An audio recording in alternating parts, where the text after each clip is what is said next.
guys, I wanted to do a quick Homebrew Wednesday video for you and talk a little bit about a couple of our latest brews. We took a little bit of a time off here at the beginning of the year, but we've gotten back into it. I just brewed a Saison last Wednesday, so unfortunately I didn't really I was too busy doing it, couldn't really get any video. So, and it didn't turn out all that great, in my opinion, yet. I used a little too much water, so at the end of the boil, going into the boil, I had like almost 9 gallons of wort going into the boil. Got down to about 7 at the end of it. I had to split it into 2 buckets. So it only has a gravity of about 1.040. I'm thinking it's going to be about 4%. Well, it's not 1.040, it's 4.8 or something like that. But I think it's going to be about 4%, which is a little light, way light for a Saison. I just didn't get a good extraction and used too much water. Just got a new brew system, and so we're still trying to get used to it. So, you know, you're always going to have that when you shift a brew house. So you're gonna have to tweak it and play with it and kind of learn the ins and outs of that brew house. So, but what I do have is our first beer that we brewed in that brew house, which is our black IPA. So. Let's just crack it open and look at it. Got a good hiss on that. Yeah, nice carbonation. You know, that's what we've been having some problem with, is a little bit of carbonation. We were trying to do all this stuff with forced carbonating, and kegging, and all this stuff, and trying to use a counterflow chiller. I think not a counterflow chiller. Excuse me, counterflow filler. Counter pressure. I forget what type of filler it is, but it's one of the ones you can fill off a forced carbonated keg, and it just never worked. It always seemed to me that the bubbles, the beer was foamy and had a good foamy head, but there would be no bubbles coming up through the body of the beer that indicated that the beer itself is carbonated. It's a foaminess to it, but it's still relatively flat, and so talk to people on how to resolve that. But we just basically, for the time being, we went back to using the bottling bucket and bottling, and we're getting really good carbonation off that. So as you can see, this is definitely a black ale. It's black like a stout. There's no light coming through that at all. The head retention is staying pretty nice. We still got about, you know, a good finger of foam on that. So there we go. Let's get into the nose on this. The nose on this is really nice. You're getting some roasted malt, some roasty qualities. You're getting some fresh hops. You're getting some fresh grassy hops. A little bit of a perfumey quality to the hops. A little, mostly grassiness. A little hints of perfume, and then some nice clean malts on there. We used basically an IPA recipe, added some Carafa 3 malt because we didn't want too much roasty flavor, and we were under the impression that Carafa 3 had the lowest amount of roastiness compared to roasted malt or chocolate malt. However, it's still got kind of a roasted character to it. And then we used, for our first 2 hop additions, we used Magnum and Cascade, or not, excuse me, not Cascade, Magnum and Centennial. And then the last couple hop additions, and dry hopped it with Centennial. So Centennial's predominant on there, and the Magnum. But it's got a really, really grassy note. It mellowed out. The aroma's mellowed out a little bit. This is still pretty fresh. It's about 4 weeks now from the bottling time. So cheers, guys.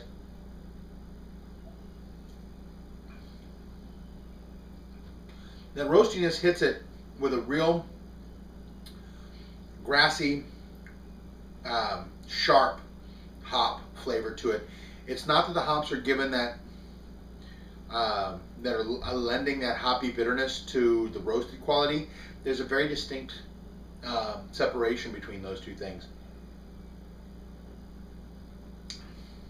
And this is about 7 to 8%.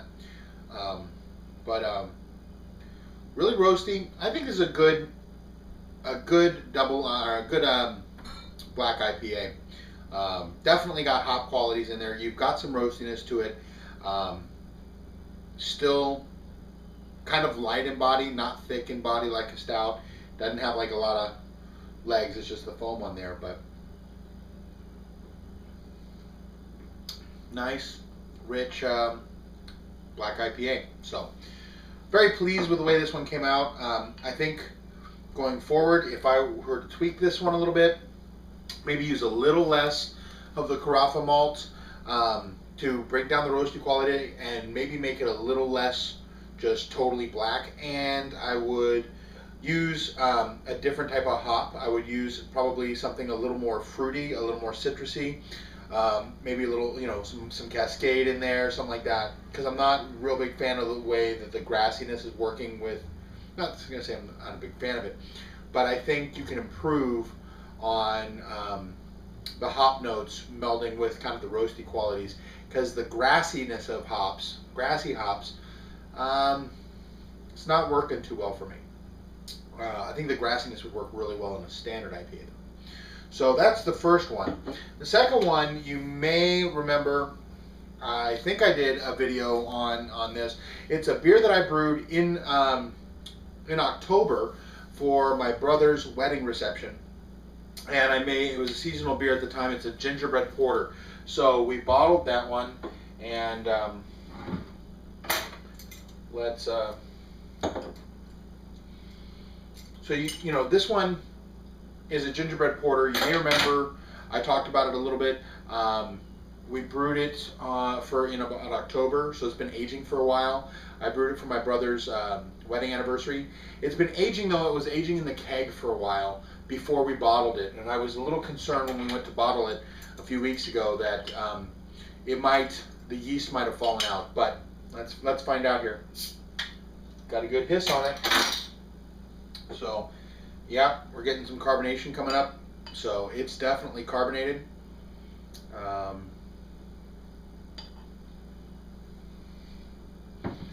Let's see how it looks. We've got, it's pretty dark. Good for a porter. It's got some ruby notes, some reddish notes through the sides of it there. I don't know if you can see that on there, but you can definitely tell the head is considerably lighter than the black IPA. It's got a much, lighter tan head on there. Let's go in for the nose. But yeah, this does smell a lot like the holidays. I used ginger. I used some honey in there. I used basically what I was trying to do was make an authentic gingerbread from an old gingerbread recipe from the Middle Ages. Now in the Middle Ages, gingerbread wasn't the actual bready, cakey kind of thing that we see today, nor was it a cookie. It was actually a really kind of almost a hard candy made primarily with honey and spices and a little bit of ground bread. And it was a really tough and chewy, like a really thick, dense taffy or caramel, and really, really chewy because it was primarily like a baked honey. So I used honey in this, I used ginger in this, a little bit of cinnamon and nutmeg in there, and you can really pick up those spices. They're really coming through, along with some of the maltiness. It's got a kind of a clean note to it, but it really does smell like the holidays. So let's get into the taste here.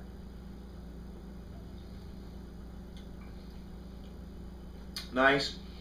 It's rich. It's malty. The hops are there, and they kind of kick back here a little bit. Not very much, but I'm wondering, I also get the flavor of that ginger back there.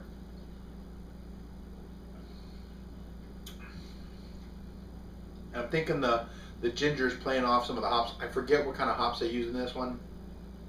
I could look it up for you. I'll look it up and put it in the notes. But you know what? It's really nice. I think this one's going to age pretty nicely. I might save a few bottles of it for next year. I mean, it's a porter. And this one I believe is about 9%, 8 or 9%. Doesn't smell real hot or boozy. But I'm glad that the spice characteristic is still prevalent as its own spice aroma and flavor. So it hasn't done anything weird or anything. So far, in about that's about 7 months so far. So, but yeah, so we've got the gingerbread pour. It's actually foaming up. It's carbonated real nice. So I'm gonna polish off the rest of this one and the rest of my black IPA. Now, hopefully we'll get things going on. If you want to try either of these beers, I've got plenty of them.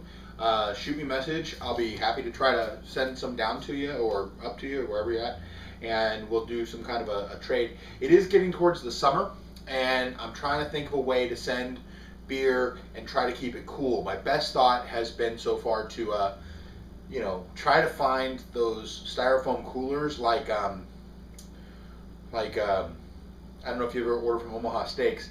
They ship their stuff in a styrofoam cooler, and then they put some dry ice in there. But they're keeping their stuff frozen, and I'm afraid that the dry ice might keep things a little too cold. But I'd like to try to ship it cool so that if it's sitting in the back of a truck in Southern California, for a day, it's not going to get all skunky or fucked up or anything. So if you guys have any ideas on packaging, stuff like that, what the best way to do that, I know a lot of you beer traders have got that down to a science. So if you want to comment in the notes or put any links to any really good beer traders that have packing videos or unwrapping videos, go ahead and throw those in there. And how do you guys deal with shipping beer during the summer? So there you go, guys. Happy Homebrew Wednesday, and I'll see you next time.